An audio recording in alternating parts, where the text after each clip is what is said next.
yes. Yay! I'm so happy to see. Oh my God, you look so cool. Great. That's just the look I was going for. Okay, look, I'm just gonna get ice to put my matcha, and then like it's so on. Okay. All right. How are you? I'm great, thank you. How are you? I'm good. I'm good. Um, yeah, I'm good. There's lots of change happening, which is a little weird, but it's good. You can't grow if you don't do some stuff differently. It's true. And where are you beaming in from right now? Other than it looking very interesting, but geographically, where are you? I am at my farm in Louisiana, in Folsom, Louisiana, and this morning has been very exciting. We killed a 6 foot long water moccasin that was out sunning itself in the front yard. I've got dogs, so you know, sorry if you're a poisonous snake and you're on my farm. We're coming for you. Yeah, yeah. So that was very exciting. There's lots of testosterone happening around here this morning, but yeah, I'm out here in the country, which I have found such great euphoria being out here. I got this place at about 3.5 months into the pandemic and didn't really want to leave. Didn't want to leave. So Yeah, yeah. Yeah, I live out in the middle of nature as well. It's beautiful. It's the best. it's just, and the euphoria of being here and planting in the garden and finding little creatures balanced with the euphoria of New York City and all of that madness. The extremes of both places are just like, it's everything I need right now. Everything I need. Oh, beautiful. Yeah, that's good. That's lovely. Sounds like a lovely balance. Yeah, it is. I mean, shit. You got to just do what makes you happy. You got to lean into that joy. That's what I think the name of the game is. We got to be happy. Happy people aren't assholes. That's true. That should be on a t-shirt. Yeah. Um, okay, well, look, we've had, well, actually, before we get into the questions that came in, tell me about your New York's art space. It sounds brilliant. Well, first of all, just let me start by saying that, I mean, look, 15, 18 years ago, hustling around that city, trying to take meetings, trying to, find my way out there, I knew, you know what? Eventually, New York has got to come to me. And you can't chase that necessarily. And so, I have my hub in New Orleans and loved it and marketed myself from New Orleans kind of all over the place. And then, got some really great opportunities in the city. But just driving through Soho all those years, I just thought, wow, how does it happen? How do you ever get to a point where you could have a space here with this global audience, this city that's magnificent because of art, because of theater, because of sculptors and poets and writers and painters and chefs, every type of creative person on the planet in this one spot, like how does that happen? And I got an apartment in Soho a couple of years ago and have just loved it. I've just been absorbing myself in theater and creativity. And I was having lunch with my love, Michael, and I walked by the space and I was like, "Is that for rent?" The guy's like, "Yeah." And I walked in there and I just had like a full body reaction to it. Like every hair on my body stood up. Like every hair, John. Every hair. And I mean every hair. And I just, it's I think it's like when you fall in love or when you kind of see like destiny in front of you, like the universe locks you into this moment and all of a sudden like all your senses are ignited like in a video game when you power up. And I looked at the guy and I said, "You need to email me." I mean, first of all, I'm like, "Shit, can I afford this?" um, and yeah, 43 Crosby Street, and it's I have 3 levels, and to be able to have a space where I can bring in my theater scholarship winners and let them perform, have a space for, I have a great relationship with SCAD and their founder, Paula Wallace, to bring in their art students and have a show for them, to to go completely minimalist and have just a bare white gallery with a performance art film being projected, or if I want to cover the whole space in vinyls. You know, there's just, the sky is the limit in New York because of all the other artisans that are there, that I can go, I want this and I want that, let's do this, let's build that. And I just really realized that the greatest part of my career hasn't happened yet. It hasn't even remotely even gotten started. So I'm excited. I'm scared to death, but I'm excited. That's I'm beautiful.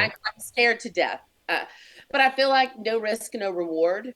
Um, and there's nothing like, too. I mean, I would say I'm in the third quarter of my career right now. You know, this is when you go out there and really play the game. So I feel too, in in the process of being an artist and success, whatever that means individually, it's nice to be at this stage where I fully understand, respect, and love, not that I haven't always, all of the artists in the community that inspire me and make me happy to wake up in the morning.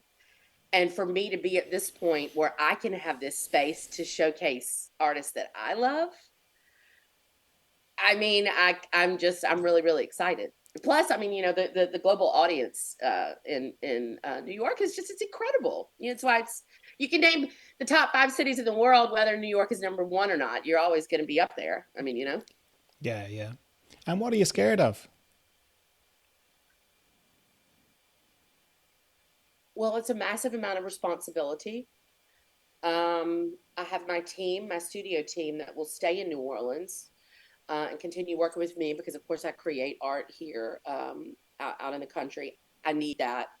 I realized that too when my career took off so much in 2018. Um, thank God it did, and I'm so grateful for that. But I really didn't realize how much I need solitude, and how when I first started painting at 18, with all the anxieties that I felt, because I am a very anxious person, being able to be on my easel and make the whole world disappear and just be involved in that creative moment is the most meditative, calming thing on the planet. And I know you know that as an artist. Other artists that are listening, I'm sure, will relate to that. I mean, there's nothing like being able to just have a vision in your head and just paint it. It's euphoric. Um, so yeah, so what am I afraid of? I mean, those things that, fear of rejection, fear of failure, fear of, um, I think, when the creative mind, we don't just stop when we're done on a canvas. You can have a thought and then be very creative with that. I could build a whole city in my mind about all the reasons why this couldn't work or won't work, or why I'm crazy. Yeah, But I really try not to lean into that, yeah, as an optimist. And damn, it's been hard times for an optimist the past few years with everything that's been going on. But um, I try not to lean into that. I try to think about all the reasons why it's going to be incredible and wonderful, and think, everything's always been okay. Everything's okay. yeah, yeah. That's right. Everything is okay. And the greatest loss would be to never try. So, and Yeah, look, we're artists. We have ideas and we have a blank canvas, and we do this every day. And either the image works or it doesn't work, and then we move on to the next. I mean, it's the same thing in other moves in life. We operate from the gut and just try as hard as we can. But damn, I'm excited. I'm really, really excited. yeah. Well, it sounds like it very much is like a blank canvas, and you don't really have anyone else to inhibit you, so you can pivot as many times as you want and reiterate and fiddle around with it and keep changing it to get it the way you want. Yeah, I mean, I also think, the way that I've done it in being able to represent myself, and to have my own team, and to be a self-representing artist with my own space in Soho. That's a great accomplishment. You know, I'm Yes, it is. 30 years and 3 months in the making, you know, 30 Yeah. years, 3 months of not Yeah. giving up and taking Scud missiles left and right. I had an email from somebody yesterday that told me to shut the fuck up. Last week, somebody emailed me and said, fuck you, go to hell. You are trailer trash. I take so much shit, you wouldn't even believe it. But it's just got to roll off like water off a duck's back. We live in a really crazy time. And again, leaning into the joy, leaning into, trying to be inspired and also to inspire that, we do have this power within ourselves to go out in the world and accomplish stuff if we're willing Yeah. to work. Yeah. Yeah. Well, you're definitely inspiring. And, when you were saying it took 30 years, the beautiful thing is that the next, person who does that, it's not going to take 30 years. It'll probably take 20 or 10 or less because of what you've done. Well, I don't know, but look, I'm for a world full of art. I'm for a world full of successful artists. And when I say successful, there was a time in my career where if I could pay my rent and go have sushi once a week, with my man, then I was like, yes, like I'm successful. I've done it, man. I can't believe this. I sold this painting for $800. My rent is 500. I got 300 to spare. My cell phone bill is paid. Oh my God. Like, God, I just need to sell one more $500. Like, so like celebrate all of those little things and knowing that you have everything that you need. And at the end of the day, give me a piece of cardboard and some crayons and I can put some magic on that and figure out a way to sell it. I know I can. Yeah. So got to stay Beautiful. focused on the right stuff. Right. Now, we had some questions come in. Erica Elizabeth Verdugo on Instagram says, when is your New York studio opening? Okay, so this shit takes longer than you think it will. It always does. I get the keys June 1st, but I've had to order the lights, and I'm doing this really crazy maximalist, if you can imagine that, installation in the beginning. So I'm hoping to have the doors open by June 15th. That is the goal. They're Okay. ripping up the floors right now. New Orleans showroom will be open till July 15th, July 20th. Um, so I was there yesterday, and I just God, it was emotional. It was crazy. Yeah. That's a very scary thing to let that space go. Um, but I thought about it for months. When I initially found that space in New York, it was in December. It was mid-December. Um, and I just was like, God, do I keep both? What do I do? Do I open this place up and then, maybe in like 2025, open a place in the French Quarter in New Orleans, and then I just started finding this solace in the fact that I can do anything I want to do, and I don't have to necessarily plan all that out right now. But yeah, I was definitely it's a nostalgic thing. So much energy is in that space. Yeah. Yeah. So the team, how many are in the team these days? There's 10, 10, 10. Okay. So 10. they're Yeah. staying in New Orleans, but the studio, the shop front sort of studio, that's closing. Yeah, the And then showroom, baby, the showroom. the showroom. Very good. Yeah, we're gonna move the showroom right up there on that wild global stage and see what the hell happens. Okay, so Kristen Salatolo in North Carolina says, "Are you keeping the NOLA gallery open when you moved in and when you got in or New York?" So you answered that no. For about a Um, month. yeah, month overlap. Hmm. Erin Witherspoon in Canada says, "How did you know you were an artist?" I always felt weird. Um, I just always had this sensibility that I wanted something different in my life. Like I never felt like, oh, I'm gonna get married and have a family, and like, oh, and that's a wonderful thing to feel, I'm sure. Um, maybe it's because I didn't want to be like my mom. Maybe, um, I grew up in Montgomery, Alabama, and I knew that was a place I did not want to stay. And I just, again, I was anxious and had a grand personality. Um, so high school sucked, junior high sucked, all of that, trying to find yourself. I feel like those years suck anyway. I always wonder about people that go like, "Oh, high school was the best of my life," like congratulations. For the rest of us, it's hell. Um, you know what I mean? It's just so awkward. Yeah. Your body's weird, like you think you know everything, your hormones are raging, you hate your parents. Um, so yeah, so then I went to University of Montana, and I got a paint kit, and instantly that magic happened where I think I started at like 10 a.m. and I kept painting until like 8 o'clock that night, and I couldn't believe it. I couldn't believe the time warp.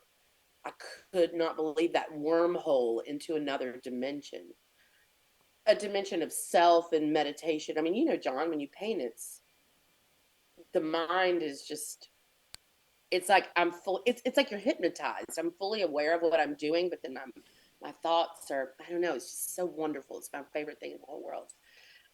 So when I started painting, I was like, shit, I have just found a huge love in my life. I don't know if I'm ever going to find physical love or if I'm ever going to make $1 million, but I have found something that brings me unbelievable joy. I kept doing that. I kept painting and lining things up against the wall. And I go, damn, wow, this is so great. And then I realized, shit, I'm in college. I gotta like go get a job. Fuck that. I'm gonna figure out how to sell these things. I'm gonna figure out how to sell them.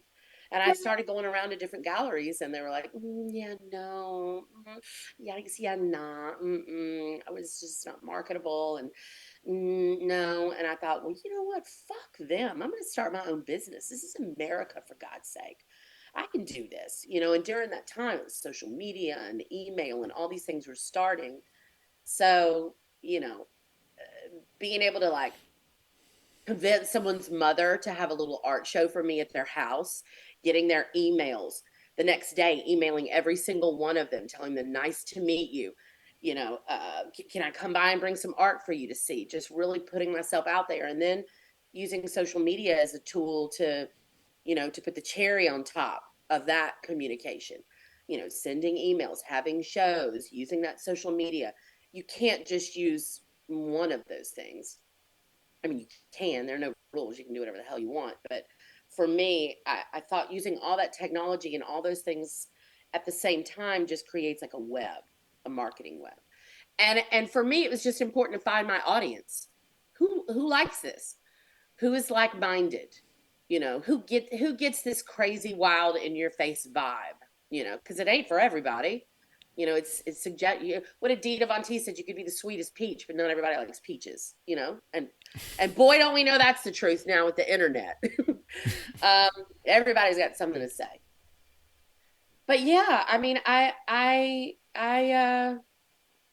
it's been crazy, and through the rejection and through the bullshit and through all of these things, being broke as hell, needing to pay my rent, that's really, those are opportunities to understand yourself more and to understand your audience, and um, also to make everything disappear by getting a paintbrush and a blank canvas and just painting, you know, on top Yeah. of that stress, balancing it out with that joy. Yeah. Yeah. Beautiful. Natalie Rose Sinclair in Nashville says, have people ever made you feel less than because you didn't go the gallery route? Have they made me feel less than? You have no idea the shit I deal with. Absolutely. And you want to know what? They can kiss my fucking ass because I don't give a shit. Okay. And I don't sit around worrying about that, because if I did, I wouldn't have time to make my paintings and think about, the goals I want to achieve. Absolutely. I take a lot of shit for not going to art school, for being loud, for saying the things that I say, for having a vagina. I take all kinds of shit. But again, if I sit around and I think about those things, then I'm really focusing my energy in the wrong place. Screw them. Screw them. Yeah, I didn't go to art school. Guess what? Guess what? I worked really hard. I saved my money. I'm diversified. I'm opening up a gallery in New York. Guess what? I don't need you, but good luck to you. Good luck to you. And also, I'm not trying to fuck with them. Why are you trying to fuck with me? You know? You gotta be tough, man. You gotta be tough. I mean, my metaphorical penis and balls, they weigh like fucking 30 pounds. You know what I'm saying? Like it hangs below my kneecaps. All right. Like, all you female artists, I want you to think about your metaphorical penis and how big it is and go out there and take it like a man. God damn it. All right. I guess you'll have to put a disclaimer on this, John. No, no. The disclaimer is just your name. Everyone will go, oh, okay, we know what to. That's what Can somebody I tell you commented. something? Can I Yeah. tell you something that's really funny? Is, I have people that are like, we're interested in you doing this collaboration, but like, we can't say cunt and fuck in the art. And I'm like, I probably say fuck or cunt in like 1.2% of all the paintings that I create. It's just so funny being a woman and saying those kinds of things. It's just so shocking and terrifying. They're scared to death, you know. But, I guess I can use that to my advantage. Yeah. Yeah. Yeah. Somebody And said in in, the in today's world, if saying fuck or cunt or pussy or anything like that it offends you, then God knows, tell me your formula. Because I mean, every time I hear about politics and what goes on in the world, I'm so horrified and upset. Hearing profanity is the least offensive thing to me. We need yeah. more profanity, God damn it. Very good. Um, so yeah, people haven't made you feel less. They've just tried to make you feel less. You haven't. They haven't. It hasn't worked. No, no, Um, hold on, hold on. hang on. It does affect me. Okay. It I'm a fucking human being. I don't let it slow me down. It Yeah. absolutely upsets me. Getting an email from someone that signed up for my mail list, I don't buy lists, telling me to shut up. Wow, there's an unsubscribe button, bitch. Really? You shut up. Then I Google who this girl is and I'm like, are you fucking kidding me right now? Are you kidding me right now? Yeah, like I don't do things like that. So I don't understand. Yes, it makes me sad for humanity. It makes me sad when people are just fucking mean, just fucking mean. And I'll call my CO and I'll be like, God damn. She's like, Ashley, people are just, that's just how people are. I'm like, yeah, but I don't do that to people, I don't Yeah. troll people. I don't send nasty fucking email. I just, yes, it does bother me, but I don't let it get in the way of my goals. I can't. I can't. If I'm climbing up to the top of a mountain and I get stung by a bunch of bees, that shit's gonna hurt. But I'm not gonna stop walking up to the top of the fucking mountain because I got stung by the bees. Do you know what I'm saying? Yes. Yes, I do. I hear you. Yeah, Nicholas Lucius in Miami says, how did you stay patient and focused during your early years of being a working artist? So, the most important thing is, well, I think what we all want as artists is opportunity.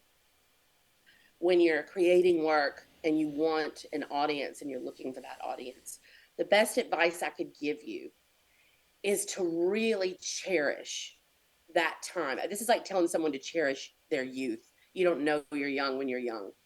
You cherish this time to just be working on your creativity. Because when you do get the microphone and you do start getting the opportunities and you are on airplanes and Zooms and phone calls and you're building a team and your time is just so precious. That's such a special time. the other thing is that inner monologue of you telling yourself all the reasons why you can do this, not why you can't. The reasons why people will respond to your work. You will find your audience, not the reasons why they'll hate it. I really believe in being able to choose those thoughts. Am I going to say, wow, this person hates me? They hate my artwork. They hate me so much that they've sent me all these nasty messages. You know what? I'm just going to quit. Why would I keep putting myself out there? Or do I go, this brings me joy. This makes me happy.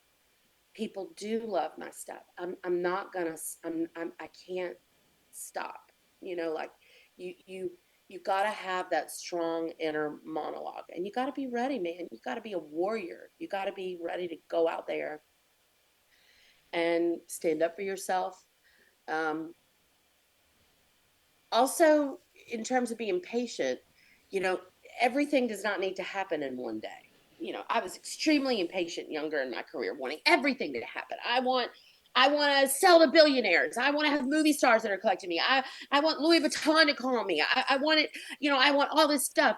It's so much more beautiful that you do that over a whole career versus all at once. I mean, some artists, yes, you see them and they're at Gagosian, they're at Pace, they're like they've got all this stuff.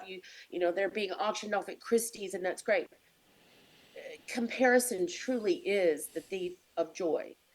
There's no one else in the world like you as an artist. There's no one else out there that's lived the same moments that you've lived in your life. That creative, incredible uniqueness that you have, that you're willing and brave enough to share with the world, is so necessary, and the world needs you. So you just work hard, be patient, be kind to yourself, and it will all happen. It absolutely will. It will. But enjoy those sweet moments in the beginning when it is just only about all of that time only for creating. That's a beautiful time. Lovely. Holly Danger in Stamford says, how do you handle clients that think your work is too expensive? Do you negotiate?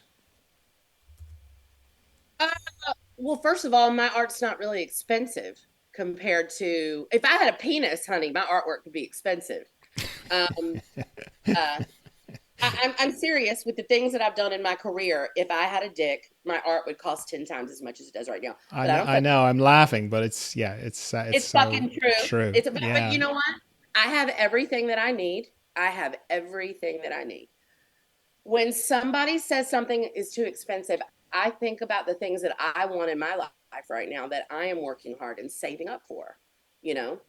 Um, and I am not afraid to bring up the fact that I will be dead one day. I've done that to so many wealthy people that have tried to undervalue me and grind me down within an inch of my life. And I'll say, listen, pal, I'm going to be dead one day. I will die. I'm going to die. You have an opportunity to buy my spirit.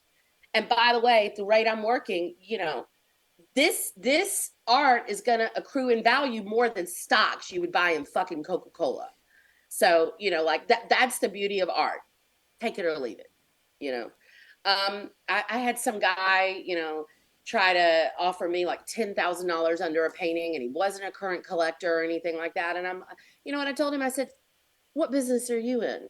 And he told me, I said, well, do you give discounts like that? No. Okay, well then fuck you. No. I'll say, use your fucking credit card. Get your fucking Amex points, man. I don't want to hear all that shit. You want to pay it off over 3 months? Pay it off over fucking 3 months. But I'm not going to undervalue myself because, damn it, I am Egyptian in my thinking. I am going to fucking die one day. It's my soul. It's my fucking soul, and I'm worth it. I'm worth it. So you have to stand up for yourself, and you have to also know that when people sometimes try to undervalue or get something at a lower price, that's a game, man. They love to negotiate, and you need to give it right back to them. Give it right back to them. I've had some highbrow New Yorkers before that have come at me, and they're like, "How much is that painting?" And I'll say, "Well, it's 50,000. The painting ain't 50,000. It's 30." And they'll say, well, I'll do 25. I'll give you half for it. And I'll go, you know what? We'll do 30. We'll just do 30 and that'll be that. That's how much it was to begin with. I just mind fucked them. You got to play the game, baby. You got to play the game, and they were as happy as they could fucking be. I don't know. Oh, that's beautiful. So yes, you know what? A lot of people that have a lot of money, you don't need to kiss their ass. I do the Sour Patch Kid technique. Kick them in the balls and give them a big hug, man. They love that shit. They love it. how do you kick them in the balls? I'll be like, what the fuck are you doing in here, you broke ass motherfucker? Get out of my gallery, and they'll be like, ha, ha, ha. And I'm like, come on over here. Come on over here. And then I'll give them a hug. And while I'm hugging them, I'll whisper in their ear and I'll go, your checkbook. What did you say? What did you say? Pull out your checkbook. Pull out your checkbook. It's just be playful. Be playful. Be playful. It's really important as an artist for you to learn how to talk about money if you are self-representing. Not everybody can do it. It's not always fun. I do enjoy the business side of this, so it works for me. If it doesn't work for you, find a great gallery that does love you, believes in you, takes you to art fairs, pays you. Not a gallery that just tosses your art over in a closet and you wonder what's going on. Somebody that really invests in you and loves you. That there's nothing wrong with that. That's wonderful. And in a lot of ways, maybe it is worth the 50% that you'll give up, Again, there are no rules here. This is what's great about being an artist. You can do whatever the fuck you want.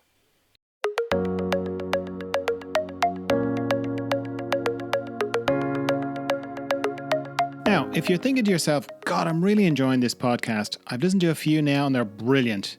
And there's so many of them. And I've learned so much from listening to them. And you know what? If I met that John Dalton fella in real life, I'd love to buy him a cup of tea and have a chat with him. I'd love to do that every month if I could. Well, now you can. The tea part at least, because this podcast runs on cups of tea bought for me by people like you who listen to the podcast and send me the price of a cup of tea once a month through the Patreon account. That's patreon.com/John Dalton Gently Does It. All one word. And if you're one of those people who already send me cups of tea through Patreon, thanks a million. The tea is lovely and I really appreciate it. Now, the great thing is that if you can't afford to send me the price of a cup of tea or you don't want to, that's fine. You still get exactly the same podcast for free. It's sort of an honor system where the people who can afford it and want to pay for the people who can't or don't want to. So it's all lovely. So if you'd like to send me a cup of tea once a month, you can do that through Patreon. I'd really appreciate it. It makes a huge difference to me. It, John. Pardon? Look at that. Look at this zit. Talk about art. Wow. Hormones are a blast. Hang on, my computer's freaking out. I can't see anymore. Hang on one sec. Oh, there you are. Yeah, show me your zit again. You have to say something. It's abstract. It's abstract art zit. These zits were inspired by Damien Hirst's dot collection. Ah, very good. Yeah, hormones are a blast, John. Yes. Okay, I'll take your word for it. Annie Vander Veer in South Korea says, did you have a mentor that helped you to make it in the industry? I have absolutely had unbelievably incredible people that have been very enthusiastic about the arts, about supporting artists. I mean, there's as much as we can talk about there being assholes and trolls and haters and people trying to lowball you. I got to be honest with you. There's a lot more people out there that love art and love artists, and they love nothing more than connecting and creating opportunities. It just brings joy to people so much. So yes, along my I hate the word journey. Oh my God. But along my career so far, unbelievable people that have given me opportunities, given me a shot. And I've worked really, really hard to make them proud to do that. every time somebody buys my art, it makes me want to work even harder to get these opportunities so they know that they invested in my spirit and that is just alive in that, you know? Nobody can do this shit alone. Nobody can do it alone. You're going to have to be brave, believe in yourself, but yes, find people that love art, find people that celebrate artists, surround yourself with those people. Stay away from assholes, stay away from gossips, stay away from anybody that makes you feel less than. Surround yourself with cheerleaders and people that believe in your talent, you know. Cultivate that. That is an art form in itself. It's so important. Lovely. Sage in Savannah says, how did you start to build your social media presence? Well, you know, I started in the beginning, you know, like when Facebook fucking came out, which by the way, I don't think I've been on Facebook in like forever. But I knew that it was a tool that I could use to stay connected to people I was meeting at like little events and parties. And I mean that was the whole point. Well, actually I think Facebook was created to rate whether girls were hot or not. That's actually how it started. And then it's evolved into this crazy thing. But yeah, I mean, it was like again when I said earlier, you know, if I had a little event and I would get people's emails, I would send them an email, and in the email I would say, "Oh, I just added you as a friend on Facebook. I want you to, you know, see what I'm doing in my career." It isn't the answer to everything, but you know, using that social media as another tool, shit, it can't hurt anything. Only thing it can hurt is your feelings. Yeah. Yeah, yeah. And when you started as well, like it was kind of the glorious days of certainly Instagram, because it's a Instagram's such a different place now to where it was, 6 or 7 years ago. Yeah, it is. And guess what? It's only going to get weirder. Things are just going to be changing. All this AI. I mean, John, the next time we do a podcast, we'll probably be holograms in our living rooms of one another. You'll be like standing in front of me. I'm serious. You know, like and I love all of that. I love the excitement of all of this technology and things, you know, when it works, it's pretty incredible the time that we're living in. But yeah, you know, the internet is crazy. Social media is wild. You know, it's like driving down the interstate, you know, and you're just like, oh, you see somebody else in a car like yours, and you're like, beep, beep, hey, and then somebody tries to run you off the road and you don't know who they are and you're like, fuck you motherfucker, you know, like, and then you drive another half a mile and you're like, I don't even remember that. No, no, no, no, no, no, no. You know, like it's crazy times, man. It's crazy times. Yeah, yeah, yeah. Jane Gardner in Natchez, Mississippi says, "Did you study did you study art in college?" So you kind of touched on that. No, no, I'm self-taught. I just would go to like Barnes and Noble and buy tons of books, and then I would started doing like Picasso reproductions and learning how to mix paint and all that fun stuff. And I'm actually kind of happy for that because I met somebody. Actually, I met somebody last weekend down in Miami at F1, and she was like, God, you know, I went to art school, and after that, I couldn't deal with it. They just beat me down within an inch of my life. Yeah, I said, well, it's tough out there. You know, they're preparing you for that. They're trying to. Certainly have to be open to criticism or the fact that, you know, art truly is subjective, you know. And then I looked at her and I said, the beautiful thing about being an artist though is that you could start when you're 8 years old, you could start when you're 80. There's no time limit on expressing your creativity. And that is a very freeing, wonderful thought, you know. yeah, yeah. What But did no, you study in fuck art college? school, Fuck English art. literature.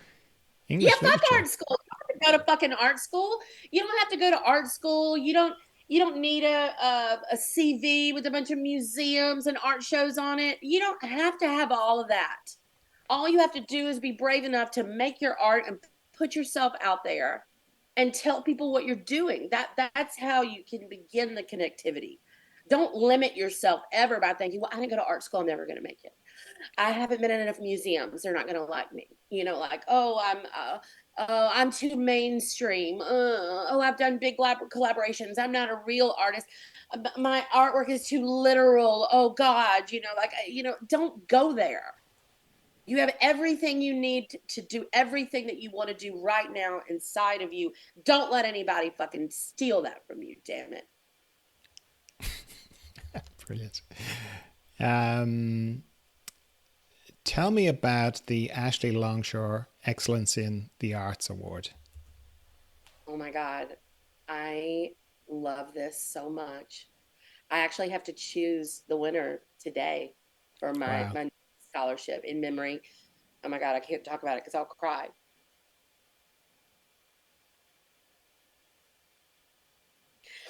For my friend Alex that passed away. She was a brilliant photographer. Sorry. Sorry, not sorry. But she was a brilliant photographer. She mother of three. She died of cancer. And through last year I did a musical theater scholarship for my friend Patrick, who had also passed away. He was an opera singer and the most creative, dramatic human being I've ever known. He was like my brother. I loved him so much. Yeah, I Anyway, remember you talking about him before. yeah, he was so wonderful. And anyway, through Young Arts, there's such an incredible foundation. They do the presidential scholarships every year, and in conjunction with them, I'm doing this unrestricted $25,000 scholarship. So last year, this brilliant performer, Blaine Krause, was the winner. And he's actually been playing Aaron Burr in Hamilton, and he's doing a big show at Joe's Pub in New York City on June 26th, and I cannot wait to see him. But yeah, and you know what? It's unrestricted. You need to pay your fucking rent, pay your rent if it keeps you making your art. You want to have a big party and bring everybody and get a microphone and perform, use the money for that. Artists need unrestricted funds so that they can continue thriving, striving, and creating. And my hope is that I can continue to do this and grow this, so I can, give more money. This is another great reason to be in New York City. Is that, I can take these winners of the scholarships and have a big dinner party for them and invite my bohemian art loving friends and go, look at this. This is the future of the arts community. Let's celebrate this. Let's celebrate this. And uh, it just brings me so much joy. And I'm just, as you can tell, it means a lot to me. Yeah, that's beautiful. That's lovely. It's Um, good at this point in my career right now for so many reasons, and that is certainly one of them. It's yeah, and it's nice to take that art money and keep it in the art, keep it in the art world, keep it out there. Fuck Uncle Sam and all that bullshit. It's the art, man. It's the joy, that current of creativity, that frequency that like makes you feel alive when you see something that somebody's created, or you hear them sing a song and you're like, God, my soul recognizes that. Like, that's love, that's magic, that's godly, that's everything. It's my drug. It's my drug, John. yeah, beautiful. Um, Karen Moraes in the UK says, "Hi Ashley, many congratulations on your move to New York. It would be great to hear your thoughts on what do you think the future of art for the next 10 years is going to look like." The future of art, I mean, I hope that there's more art. Certainly, with all of this incredible technology, there are different genres of art that we've never even imagined before. Um, I also think in the next 10 years, we're going to see some really incredible representations of what we've all gone through collectively as human beings over the last few years. I think we'll find some understanding and love and purpose in what we've all been through. I mean, a global pandemic it ain't hit me yet what we've been through. I still can't believe it. It's unreal. Um, I'm hopeful for seeing just beautiful displays of human resilience, in all sorts of different ways. I mean, again, holograms, sound. I mean, who knows?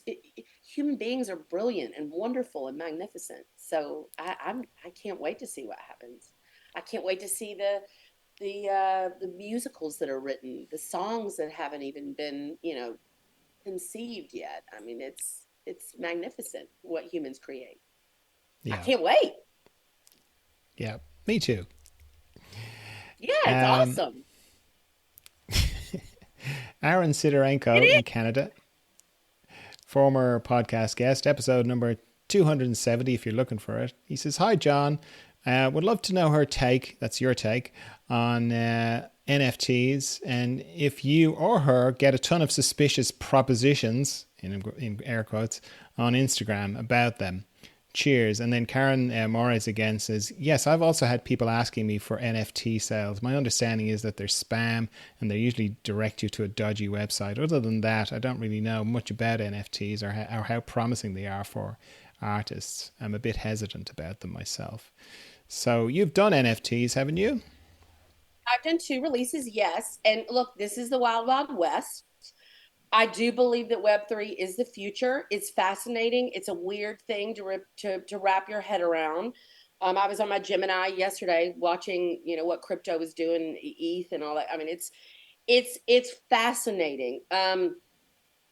The idea of the ownership and the perpetuation of royalties and trading and what things are worth is, listen, that's a big idea, and there's a lot that's involved with that. It is not easy for Web2 people to purchase NFTs. That is something that I found that was really um, um, challenging in both of my releases, because I would probably say that 90% of my current client base, they don't know what the fuck a NFT is.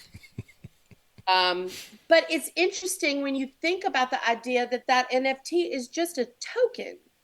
It could be a token to get into an event. It could be a token to get a special product. It could be a token for all kinds of things, to get into some chat room and talk to some really famous people. There are no boundaries on that, which I think makes it harder to conceptualize. Um, the NFT community also requires a lot of communication, which reminds me that I need to get on my Discord, because um, it's but it's fun and it's wonderful, and it is an exciting new way of collecting. I think the idea too, though, that something isn't tangible can be a little weird as Yeah. a concept. However, have you ever held $1 million? That's just kind of that's a number on your This computer, week? or we want it to be a number on the computer. Like, so it's I just, stay open to it. As far as the Instagram stuff, fuck yeah, that's a scam. Don't click on that shit. They're gonna fucking hack into your account. Don't do that. There are real incredible Web3 NFT companies, and you should seek them out directly and contact them. That's horseshit. If people are phishing like that on Instagram, be careful. Protect your Yes. account. Yeah, I totally back you up on that. I completely agree. If you're interested in, if you want to know more about it, Karen, if you go to episode 235, I go through a step by step how to do it with not that I'm an expert in it, but I have experts that are there to help you step by step, and then I've got my own Discord as well to help you get into it. It's quietened down a bit in the last 6 months. It's not as exciting as it was, but it's not going away. No, Like it's there the was, future. yeah, it is the future. So getting involved when it's quiet is probably better, the less pressure. We've mostly focused on the Tezos blockchain because it's a good place to start. The starting prices are low, the gas prices are low, and the community on Tezos is beautiful. So yeah, have a listen to episode 235 to get yourself started. Exactly. Julie Bernardi in Chicago says, "What's your interior design style like?" Um, this is my studio, so this is a mess right now. It doesn't look like it's a Art. mess. It looks great. Do you think so? Yeah, it I've never looks no. I've never really decorated this space. This is out at the farm, and I kind of like it like that. You know what I mean? Like this is, look, I have art everywhere. I have art everywhere. I have sculptures everywhere. I have paintings everywhere. If I had a 20,000 square foot house, I would have it filled up with art in no time. I have a barn out here that's full of art. I just want art around me. I want that energy around me at all times. I love color. I'm not afraid of color. Actually, if you go online, Architectural Digest, my home in New Orleans was in Architectural Digest, and you can kind of see. Although they didn't put some of my the best pictures in there because some of the art, that I had collected, they thought, was profane or whatever. God forbid. Nothing like judging art, nothing like censoring fucking art. I love that. But um yeah, I love color. I'm not a rug person at all. Because I have three dogs, and I think rugs are the devil kind of, because my dogs my dogs will just okay, there's one little rug right over here behind me. It was a sample that I had done of some little rugs that I wanted to make, and my dogs will come in, and the first thing they do is scratch their ass on it. Like, why am I going to spend $30,000 on a silk rug for my dogs to scratch their ass on that? I'm not going to do it. So other than loathing carpet, I love drama and color, and yeah, and surrounding myself with art that makes me happy, and it makes me feel inspired and alive. Ah, lovely. Are you planning on having a space in your New York space to show some of your collection? Like how rotated through so people can see it? Because you've got a big collection now.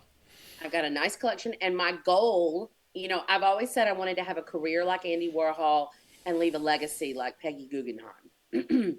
Wow. So my That's goal is, I got to make some money, John, is to have a public space where people can see my art collection. And it's so funny, I can visualize it, like even like when you walk in, I want my body waxed like a pope over to the left, you know what I mean? And people could come in and they'll put flowers and they'll cry and they'll be like, oh, and they'll write little notes, and there'll be a incense wax and effigy of you. Yeah. exactly. And then you walk in and there'll be a big space with like a rotating exhibition and a place where artists can speak and talk. And of course, we'll be giving tons of scholarships. Then there'll be 10 floors in a giant skyscraper. That's just my art collection and sculptures and painters that I love, and all of like letters that people have written me, just like a whole God, like a time capsule of Yeah. what's inspired me and brought me joy in my life. That is my goal. Wow. That's fantastic. Yeah, that's brilliant. It reminds me of the Guinness Museum in Dublin.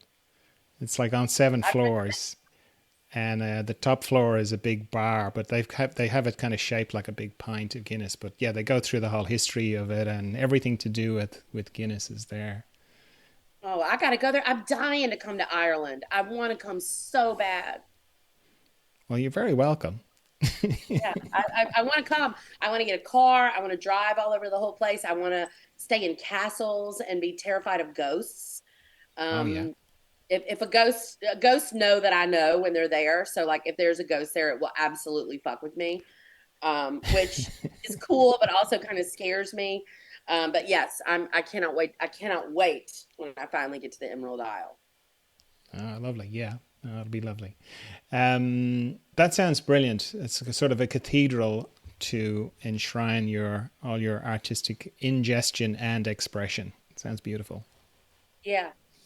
And I even have it where, like, let's say, God forbid, I drop dead after this podcast, we freeze all the art sales. Nobody, because Everybody loves a fucking dead artist. If I died right now, all the people that we're trying to like close deals with, they would be whipping out their credit cards so fast they couldn't even see straight.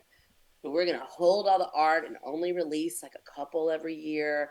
We're gonna continue to like, bring in funds. Like this is also why I don't make prints or any bullshit like that while I'm alive. We'll do all that shit when I'm dead. That way we keep all that revenue coming in and we can keep the foundation going and give scholarships and have this beautiful space and hire people to run it. It would be fantastic. I Sounds see it. great. I see it in my mind.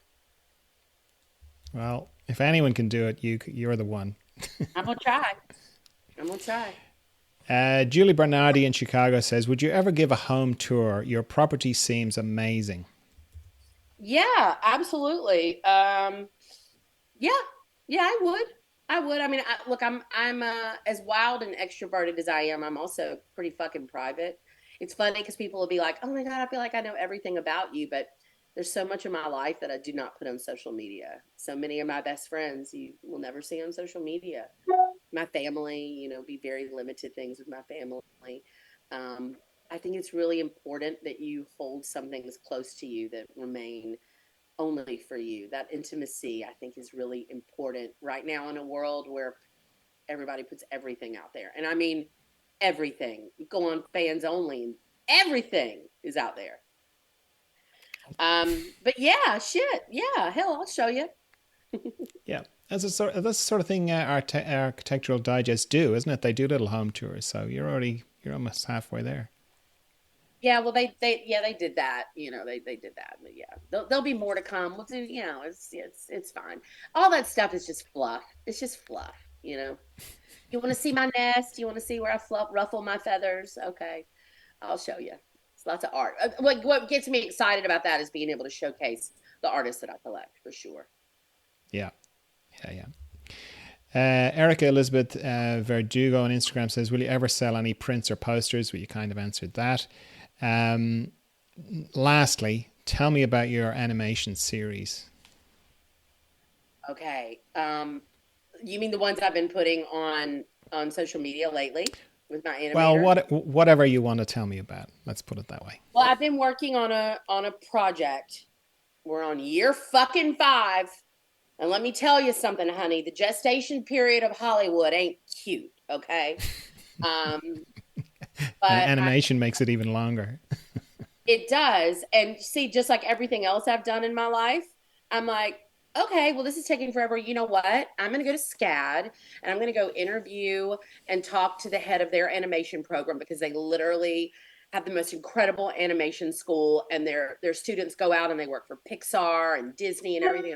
So I went and I found the most incredible animator and I'm like, all right, me and you are going to make stuff and I'm going to show them. I'm not going to sit around scratching my ass waiting for some motherfucker in Hollywood to give me a fucking green light to do something. I am in the middle of a big project that's already scripted, and I'm working with Fuzzy Door, which is Seth MacFarlane's production company, which is really exciting. Um, but I'm like, why would I just sit around and wait for that to happen when I could, take the bull by the balls and start making my own little thing? So yeah, I'm having a lot of fun with animation right now. I think it's just fun and delightful. John, you said that you did animation. Yeah, I worked in animation for many years, long time ago, and most of it nobody will know of. But the big thing I worked on was Teenage Mutant Ninja Turtles, the TV series, not the movies. Yeah, I Yeah, shot a that's lot of major. that. Yeah, That's yeah, major. it was. Yeah, part of it was made in Dublin. There's a big Oh, animation studio in Dublin. Yeah, Jimmy Murakami. Do you know that animation, The Snowman? Yeah, they play it every year at Christmas. Little boy and just singing and flying around with the snowman. He yeah. was Oh, the guy that's who. cool. Yeah, he was I, half of that. I think it's a extraordinary art form. I really, really do, and I think it's a great way to tell stories. Um, Yeah, yeah, and it's come into its it is own funny a that whole other new thing. Like in the last 10 years, with it sort of started with The Simpsons. I was pre The Simpsons, but with that, but there's so many great adult animation shows now. it is funny though. Um, in the project that I've been working on, the character is a woman and she's wild and out there and says what she thinks. And it's just interesting to get the feedback from people and their reticence for a female character to be as wild, perverse, and sexual as you would expect a male character to be. It's funny because I mean, at the end of the day, they're Really, thinking about even selling. still, that's amazing. Even still, Absolutely, absolutely, you wouldn't believe it. You wouldn't believe it. wow. Even saying the word fuck, even saying the word fuck, you know. And I mean, look, I'm all about Betty Whiting something. You certainly don't need profanity for something to be funny, but fuck is a great word. It's a great word. You don't have to use it in every fucking sentence, John. But yeah, it is interesting the expectations that people have that are just ingrained in us. Yeah, Um, but I'm thinking of what's the one, Big Mouth. You know that one?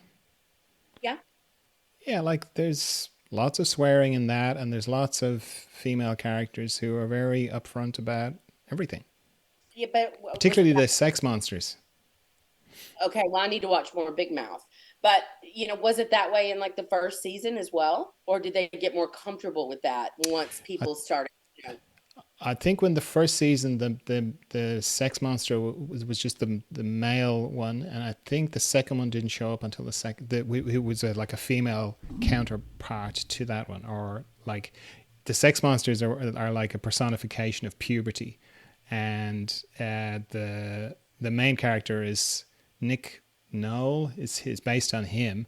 So when he hit puberty, his sex monster showed up, and all his little friends are boys, so their sex monster showed up. So I don't think there was one of the girls, her sex monster didn't show up until the second season. That's the way I remember it, and hers was a woman.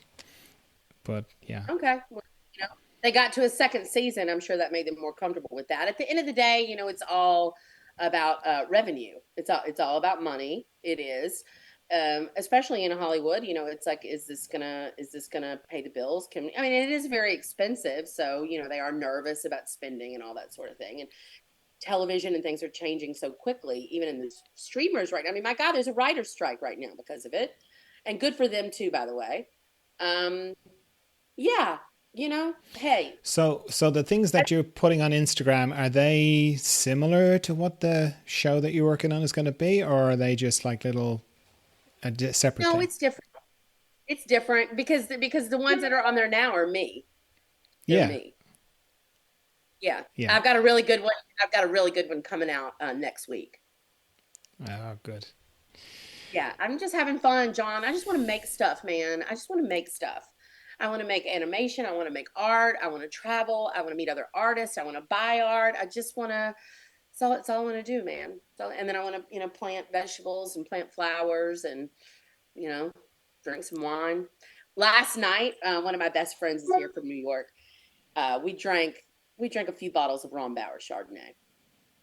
All of a sudden, this thunderstorm starts rolling, and the thunder is just like, and then the lightning starts sparking, and all the lightning was cloud to cloud. And I'm like, let's come stand out here. So we're standing in the yard. We were drunk, not something you should probably do when there's lightning and thunder. And it just started to storm. And we just stood out there in the rain, and it would lighten and we'd scream like children. And then the thunder would roll, and we just were sopping wet from the rain. And it just was like, I haven't done that since I was a child. It was so awesome. It was so awesome. I just want to do that kind of stuff. That's brilliant. Yeah. Wow. That's a lovely image to end on. Yeah. Go play in the rain, people. Make your art, cook something. Take your old bananas and make banana nut bread, like play with your life. Lean into the joy. Stay away from assholes. Don't read the comments. Just make art. And what did I post? I posted this quote this morning. Let me read. It's my favorite fucking quote I've seen in a really long time. Oh yeah, Um, I read that. It's good. we have two lives, and the second begins when we realize we only have one. How Yeah, great is that? brilliant. Fucking Confucius, man. You can't fuck with Confucius.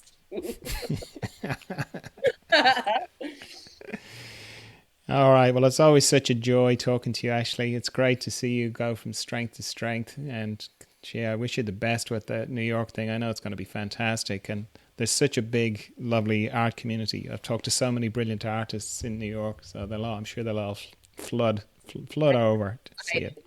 I'm excited. 43 Crosby Street. 43 Crosby Street. Come and see me.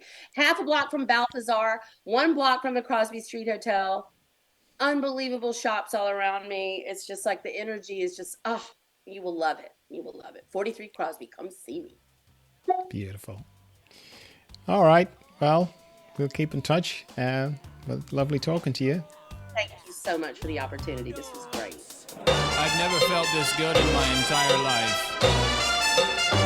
Make me some spaghetti. Actually, I'd prefer a cup of tea. A cup of tea would be lovely.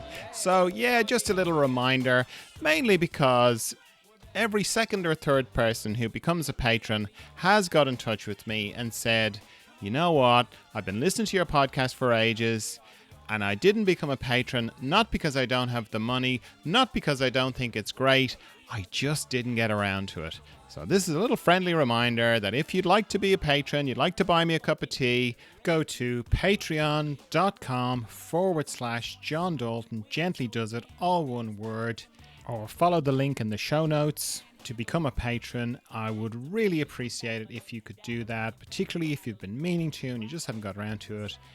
It would be great. It would mean a lot to me. All right. Thank you. Bye. We are the Argyle Pimps. So buy us a drink.